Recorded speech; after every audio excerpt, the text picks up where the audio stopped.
If you haven't heard of the giveaway yet, me, Evolve, and OTB have come together to make this really awesome giveaway. You only have 2 days left. It is ending on Saturday, so make sure that you enter today or tomorrow. Basically, all you have to do to enter is download the Evolve app if you have an iPhone, and then go to your profile, then go to invite friends, go to the top right corner, click join a contest, punch in work for change, and then every 3 people you invite to the app, you'll get 1 entry into this giveaway. If you're on an Android, you can just go to the main website for Evolve and then just join the waitlist, and that'll get you 1 entry into this. There are gonna be 6 winners chosen on Saturday, and every single person will receive 4 months of coaching, and 3 months into your coaching, we're gonna fly you out to LA, no matter where you are in the entire world. So hop on this, get into the giveaway, and then I'll see you guys in LA. Now on to the video.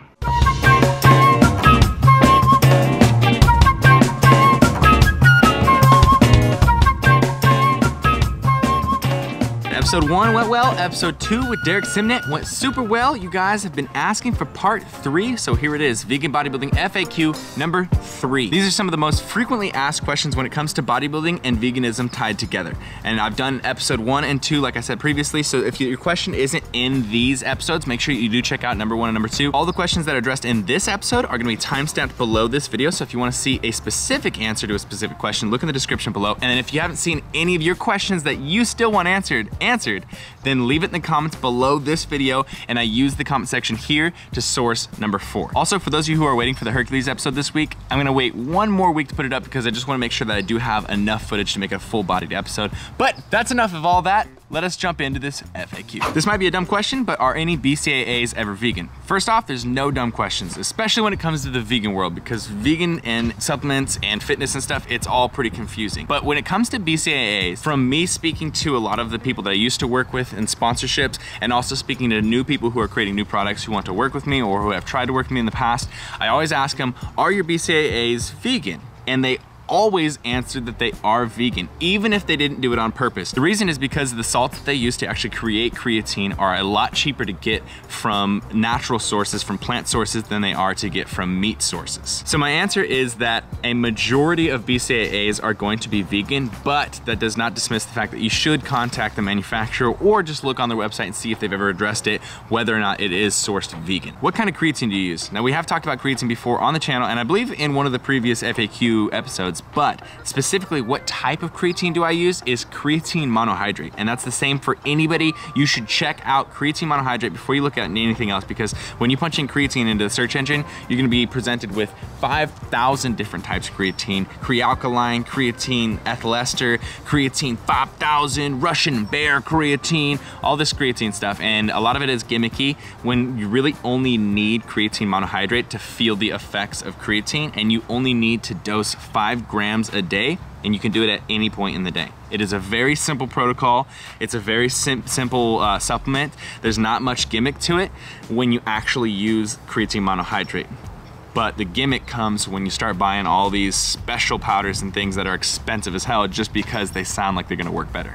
You only need creatine monohydrate. I think this is an awesome question. Me as a vegan, I eat so much more food than I would eat if I was not vegan. Why do you think that is? Is it because vegans need more carbs? Now, I've addressed this before as well, but this I think is a very interesting point, especially for those of you who have bodybuilded in the past or just are generally transitioning in the current moment. You're gonna end up eating more food than you did previously on a meat and dairy diet, simply because when you up the amount of whole foods that you eat, especially vegetables and things like that, and especially when you have more fibrous foods, it's gonna take your body more calories to digest those foods. Thus, you're gonna need more calories in general because your body is using more calories, if that makes sense. I really like this question because I also experienced the same thing. I didn't really put 2 and 2 together in the beginning, but I was needing so many more calories just to gain weight, and I was wondering why this was. This ends up being pretty awesome if you're someone who usually has to eat pretty low in calories because you get more calories to play with. If you're somebody who's a hard gainer who needs more calories to gain weight, it can kind of be a little bit difficult, and it's something you have to be mindful of because you're gonna have to eat even more than the amount of calories you're already eating. So you're eating tons, now you gotta eat tons on top of tons. I also really like this questions coming up. A lot of these questions today in this episode are ones that are really relevant to me, ones that I've also thought of in the past. So this one's really cool.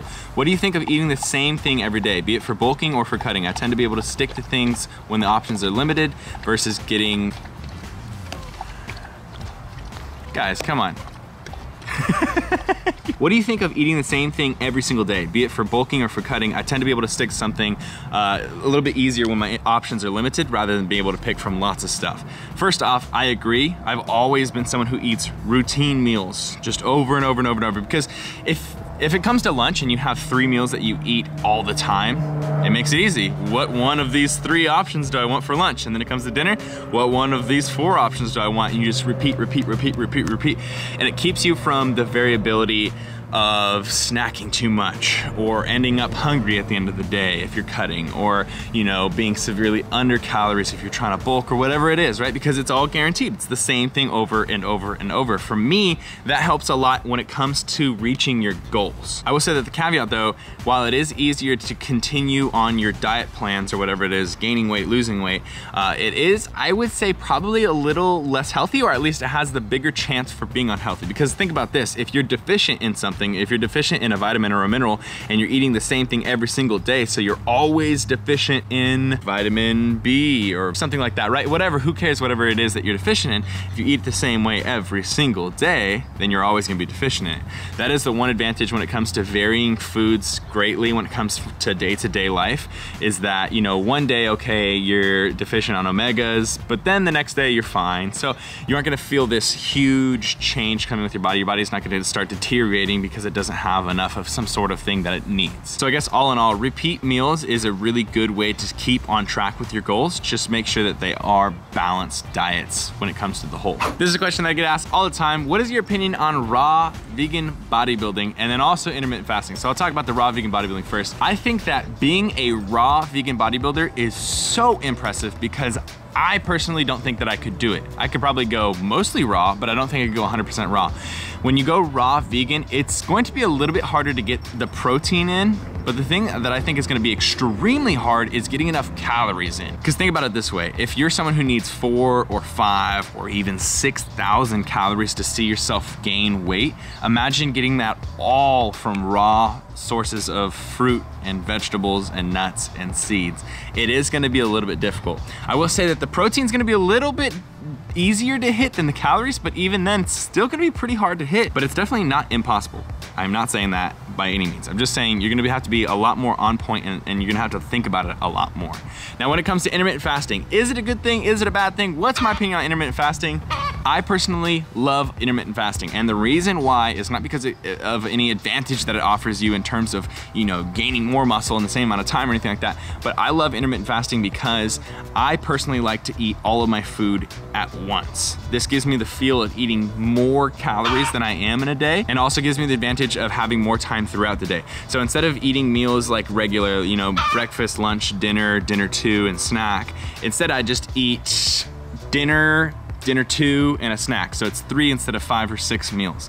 It's still the same amount of calories. Intermittent fasting is just when you crunch all of your calories down to a specific eating window. And I usually like to do something like a 6-hour window. I usually like to wait until I've gotten back from the gym, done most of my work for the day, and then I eat somewhere around 6 or 7. Then I go to bed around 12, maybe 1 o'clock. Eating your calories in this manner, waiting a certain amount of time, doesn't really matter. It's a very, very insignificant change between eating it all throughout the day. So that whole bro science thing of needing to eat every 2 hours, never letting yourself get hungry, never letting your body get catabolic and allowing it to eat its own muscles and stuff like that, that's pretty irrelevant. I used to follow that whole idea too. I used to eat every hour. I used to have almonds in my pocket so I could pop them whenever I was getting hungry or anything like that. But it's been proven that you can eat your calories anytime you want as long as you're getting the amount of calories, the same amount of calories in one day. Regardless of when you eat it in that day, you're gonna get the same results. I've heard that sleep is really important when it comes to weight loss. How much sleep should someone be getting if they are losing weight or bodybuilding? I love that you asked this question because this is something I personally like to address so much. Not a lot of people think about the sleep. They think about the food, they think about the training, they think about the supplements, they think about so many other factors, but they don't think about sleep.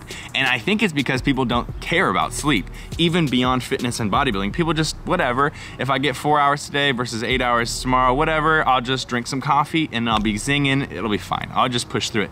But sleep is so freaking important for so many reasons. When you sleep more, you perform better in the gym. If you perform better in the gym, your results are gonna be greater. You're gonna be able to put more effort in, you're gonna be able to get higher progression, you're going to be able to build more muscle.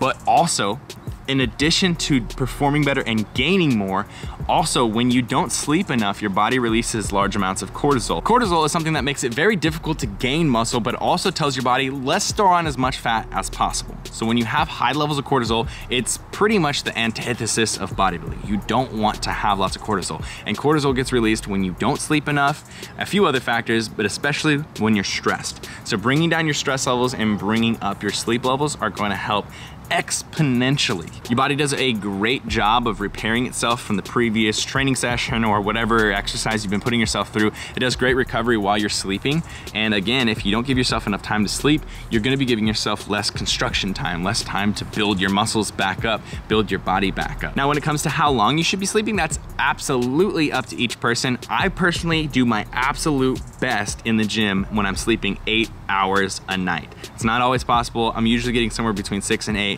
But for each person, they perform differently. So I've talked to people who do their best around 5.5 to 6 hours. If they sleep more, then they're groggy all day. So you just kind of have to experiment and see what makes you feel the best. But I will say that the higher end of that 8 hour sleep is probably better. Somewhere around 6, 7, 8 hours is gonna be a lot better than someone who's getting that 2 to 3 hours to sleep right after staying up, watching Netflix, 3 a.m. in the morning. Not good. All right, my beautiful friends, this is the end of the episode.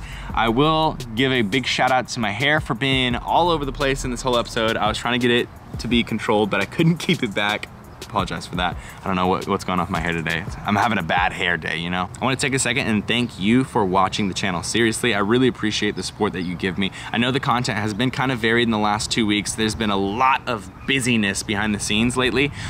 So there's been a little bit less vlogging, a little bit more sit down talk videos, but we're gonna get back to all sorts of different stuff. Hercules will be up next week, and I need you guys' opinions of what you wanna see on the channel. Just leave them anywhere, on the comment section, in my social media, anything like that, because I genuinely wanna make content that you guys wanna watch, and I wanna interact with you guys a little bit more. So I don't know how we can do that. If you wanna follow me on Snapchat or Instagram or anything like that, I wanna communicate with you guys. I really appreciate the fact that you guys are so open with me, and I also appreciate the fact that each of you has something to teach me. So follow me on Snapchat, follow me on Instagram, get up in there. We're gonna get back and forth with each other. I love it. I appreciate having you guys support me, and I love to learn about you. I love you guys, and I hope that this FAQ, these tips are going to be able to help you gain muscle or lose fat or whatever your goal is when it comes to fitness. And if you like this video, make sure you give it a thumbs up, leave a comment below, subscribe if you're not subscribed already.